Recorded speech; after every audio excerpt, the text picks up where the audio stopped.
Hi guys! Good morning! Happy Monday! It is August 8th and 7:24 ng umaga dito sa aming area.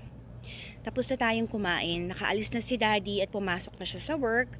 Ako naman guys, nag-aantay lang tayong lumambot yung ating corned beef brisket. And then meron din tayong trabaho. As you can see, naka-scrub suit tayo. Pero bago ang lahat, diniligan ko muna ang aking mga pananim sa upper deck. Kasi guys, kahapon, hindi natin nadiligan to. Yung baba at saka yung sa front, nadiligan ko. Pero hindi na ako nakapunta dito sa likod, sa upper deck kahapon. And then today din ay meron tayong mainit na weather. Aabot tayo ng 92 degrees. So bago pa matuyo ang ating mga pananim ay dililigan ko muna sila at pinainom. Gusto ko lang sa inyong i-share guys ang ating patio tomatoes dito sa upper deck. Ayan guys, meron na tayong mga for harvest na kamatis. So ito ay harvestin na natin habang hindi pa siya lumambot. Ayan. So kakainin natin to mamaya guys pagdating natin galing sa trabaho. Ito ang ating uulamin kasama ng adobo. Katulad ng ulam natin last week. Meron pa tayong leftover na adobo. Yan na muna ang ating uubusin. And then marami pa tayong mga kamatis na ready for harvest sa mga susunod na araw. Ito guys, malapit na din itong mamula. Kita nyo yan. Okay. And then, tingnan nyo yung ating elephant ears. Ito guys, nilabas ko to sa front porch. Tapos sobrang init kasi doon. So nasunog siya. Akala ko mamamatay na. So pinasok ko kagad. Buti na agapan natin. Ayan no, marami na siyang dahon ulit.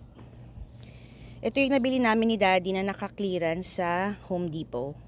So napakaganda niya. Ang laki-laki ng dahon. Tapos meron pa siyang dalawang, ito, possible pa lang to guys.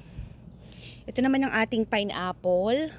Susubukan natin tong palaguin para gawing house plant. So meron akong dalawa. Ito guys ay ano. Yung ito natutuyo-tuyo pero yung ilalim nito guys ay meron na siyang ugat. So kapag ready na nating ipasok to, sisiguraduhin natin syempre na yung yung kanyang soil ay walang mga fungus nuts kasi ayaw nating magdala sa loob ng mga infected na pananim. And then ito pa guys yung isa nating container variety na patio tomatoes. Ganito rin yung nasa harapan ko, yung nasa pulang paso. Bali, 4 kasi yung aking patio tomatoes na plant. Ayan. Tapos ito naman yung ating mga beans. Naka-harvest na ako dito ng isang araw guys. Kung napanood niyo yung video ko nung Saturday, yung na-harvest natin na beans ay sinahog ko na sa aking sinigang. Kapalit ng sitaw.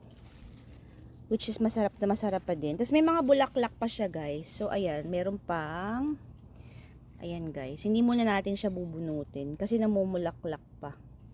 So yung mga bulaklak na yan guys, magti-turn into beans yan. Ito nga rin ay pole beans. Tingnan nyo yan guys. Ang pole beans kasi guys, humahaba yung kanyang, para siyang vine. So naghahanap siya ng kakapitan na pole. Katulad nito guys, ayan. Dito siya pumupulupot sa ating stick ng tomato. Wala na kasi akong makuhang bush bean na na buto. Pero nakabili ko nung isang araw sa Dollar Tree. Meron akong napuntahan, nakabili pa ako ng 4 na packets. Hindi ko alam guys kung itatanim ko pa yon. Gusto ko sanang itanim yun dun sa pinagtanggalan natin ng zucchini. Kasi ang bush beans guys, mabilis lang yan tumubo. 55 days lang, pwede na. So baka umabot pa rin siya bago magtaglamig. Ito din ay pole bean. Okay, ito guys, beans din to kung nakikita nyo. Isiningit ko lang siya sa tabi ng coleus. Ayan guys, marami siyang bulaklak. Kita nyo ba yan? Ayan, ang dami pa niyang flowers. So marami pa tayong maka-harvest na beans. Kaya marami ako guys tinatanim na beans. Yun talaga yung kinakain namin. Ayan o. I think this is yellow wax Cherokee. Maliliit pa yan guys, kaya hindi muna natin aanihin. Ito naman yung galing sa kapitbahay ko na petunia. Pinasok ko muna dito sa ating upper deck. Kasi maganda yung paso niya guys. Ceramic. Ito ang ating croton na akala ko guys ay patay na, pero hindi pa pala. So ito ay house plant. And then meron tayong napakabangong basil. Tatlo yan guys. Ayan. Ito naman yung ating lemon tree from Daddy. Ito yung ating galing sa ating kapitbahay na siling labuyo na pepper. And then ito yung ating trio planter. Ito yung mandevilla, birds of paradise, at saka yung ating gumamela na nawalan na ng dahon. Tapos ayan yung ating lower deck guys. So kita niyo yan, madumi na. Yung mga natuyong dahon guys, hindi ako nakatambay dyan ngayong summer. Usually dyan ako tumatambay after ko ng trabaho. Pero kasi guys, ngayong summer talagang busy ang ating kabuhayan. Pagkatapos nating magtrabaho,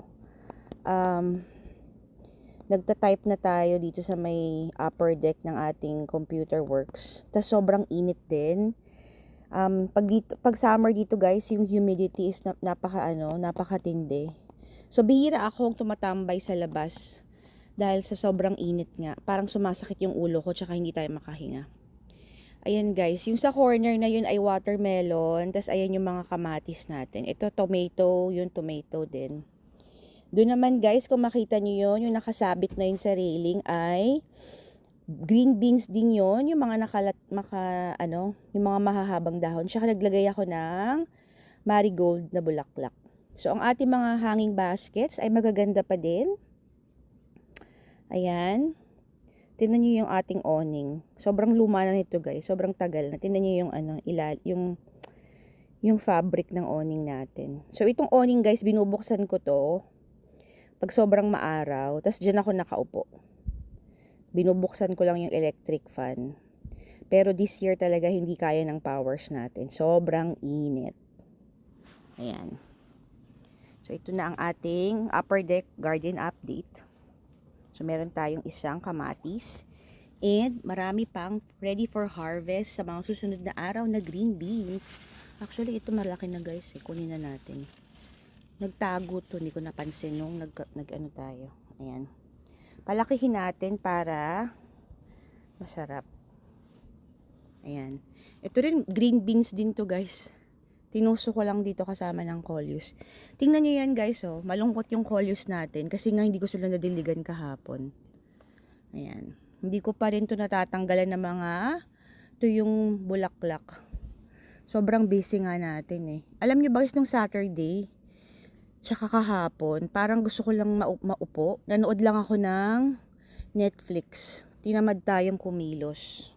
So may mga ganong araw talaga na parang ayokong magluto, ayokong maglinis. Pag gano'n naman guys, pinagbibigyan ko yung sarili ko. Kasi parang kailangan mo rin talagang magpahinga. Dahil ngayon nga ay Monday, busy na naman ang ating araw. Marami tayong pasyente for today. And then sa mga susunod na araw ay merong doctor's appointment si ate at saka magsisimula na ang kanyang volleyball camp. So yun lang muna guys. Happy Monday to all. Remember, every gising is a blessing. Bye!